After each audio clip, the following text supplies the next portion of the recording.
ভাই ভাই আমার তো দেখা করে না ভাই এবার কপি বেচা কিনে আনবু বইয়ের জন্য লাল শাড়ি রে, বইয়ের জন্য লাল শাড়ি।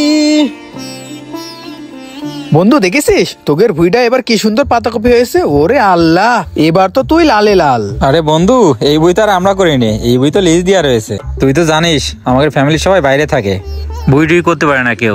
মিজান ভাই করে, ওই যে মিজান ভাই কাজ করতেছে। ও তা চাষবাস করিস না, ঠিক আছে। তা মিজানটা লিস্ট দিছিস কেন? আমারে করতিস, আমার বাপ চাষবাস করতো, আর তুই মিজানের কাছে লিস্ট দিছিস কেন? আমারও দিতিস, আমি তোর বন্ধু, আমার বাপ চাষবাস করে, তোর তো কিছু টাকা দিতে পারতো। ওই মিজান ভাইটা দিছি, মিজান ভাই তো আমাকে গ্রামের বাড়িতে দেখাশোনা করে, আর এই ফসল টসল করে, মাঝে মাঝে আমাকে বাড়িও পাঠাই কিছু ফসল। মিজান ভালো মানুষ, তাই মিজানরে দিছি। ও আচ্ছা। এ মিজান ভাই, কি অবস্থা এবার ফসলের? ভাই আল্লাহ দিলে এবার ফসলটা ভালো হয়েছে, সবই তো আপনাকে দোয়া। যাক, ভালো হলেই ভালো। তা মিজান ভাই এবার কত টাকা বিক্রি হবে না ফসল? ভাই এই খরচ মরচ দিয়ে মনে করেন ওই যে 1.5 লাখ টাকা মতো বেচেছি, আর এখনো মনে করেন মোট বইতি 2.5 লাখ টাকার কপি আছে, তাতে করে 2 লাখ টাকা মতো লাভ থাকবে না। কি 2 লাখ টাকা লাভ থাকবে? বন্ধু তা কয় টাকায় দিছিস জমিটা লিসে? ওইভাবে কোনো হিসাব নেই, আমাকে বাড়িটায় দেখাশোনা করে তো, যখন যা দেই তখন তাই নি।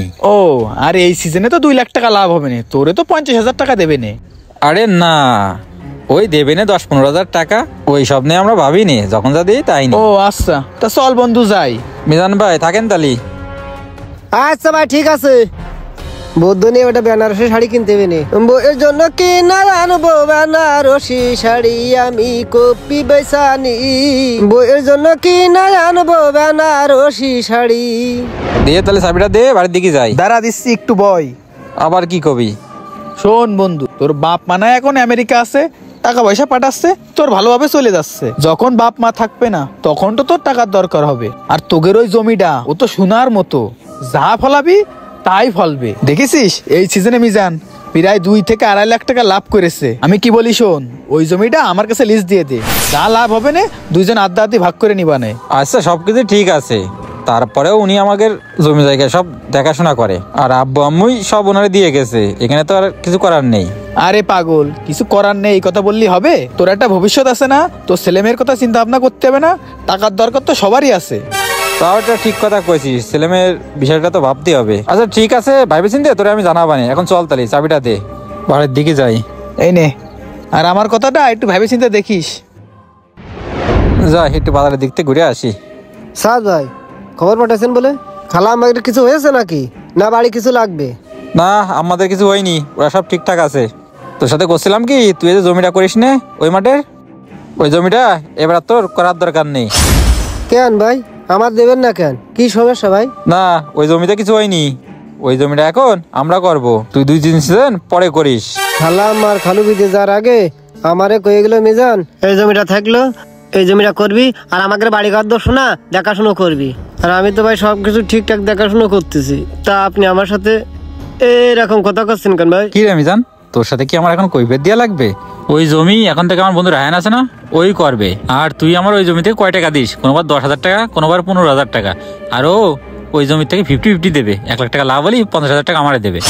ভাই মানসি যে আরো দিচ্ছে আমি তো ওই আরো দিচ্ছি না, মানসি দিয়ে 8,000, আমি তো আপনাকে 15,000ও দিছি।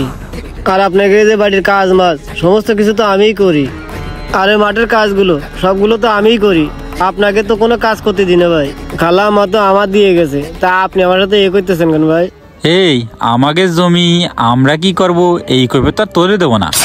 এখন ভালোভাবে করছি, তোর যে ফসল আছে না ওইগুলো উঠে নিছে নে। এখন থেকে ওই জমিতে আমার বন্ধু রায়হানরা চাষ করবে। ভাই ভাই আমার তো দেখা করে না ভাই খালাম আপনি আমার দিয়ে গেলেন, সাদ ভাই তো আমার কাছে নিয়ে আমার বন্ধুত্ব নিতে চায়। আমি অসহায় মানুষ, আমার পেটে লাথি মেরেছে খালাম, এই বাড়ি আর আমার জীবনে আসা হবে না খালাম। না এই চাষবাস কি আর করা যায়? শখ করে একটু ভুই লাউ লাগাইলাম, সব লাউ গাছগুলো মরে গেল। এই সিজনে চালানি আর উঠবে না। কি রে রায়হান, তোর কোনো খোঁজ খবর নেই? আর ফোন টোন দিলি, ফোন ধরতেছিস নে? হ্যাঁ বন্ধু, ওই ফোনটার ব্যাটারিটা নষ্ট হয়ে গেছে, তাই মেকানিকের কাছে দিয়ে আইছি, এই জন্য তুই ফোন দিয়ে পাচ্ছিস নে। আচ্ছা ওই সমস্ত বাদ দে, গত সিজনেও বই টাকা দিলেন নে, আর এই সিজনে তো দেখাও করতেছিস নে, ফোন টোনও ধরতেছিস নে, কারণটা কি? টাকা দেবো কি করে? দেখ এই ভুঁইর কি অবস্থা। শখ করে এই সিজনে একটু লাউ লাগাইলাম, সব গাছগুলো মরে গেছে। ফসল মরে গেছে তো আমি কি করব? মিজান যেরাম 10-15 হাজার টাকা দিত, তুই সেইটাই দে। আমি মিজানের মতো টাকা দিতে যাবো কি করতি? তোর সাথে কি আমার এই কথা ছিল? কথা ছিল ফসল ফলায় যা লাভ হবে আধা আধি নেবো। আমার তো ফসলই হয়নি, তা তোর টাকা দেবো কি করে? কি রে, তুই টাকা পয়সা দিস নি আবার ঝাড়ে দিচ্ছিস? যা, তোর এই বুড়ার করা লাগবে না, যা তুই তো সব ফসল উঠাই নে, তোর এই বুড়ার করা লাগবে না, আমি অন্য মাটিতে করা বানে। কথায় আছে অতি লোভে তাঁতি নষ্ট, অতিরিক্ত লোভ কোনোদিন ভালো কিছু বয়ে আনে না। আপনার যতটুকু আছে আপনি তাই নিয়ে সন্তুষ্ট থাকার চেষ্টা করুন, তা না হলে বিপদে পড়বেন।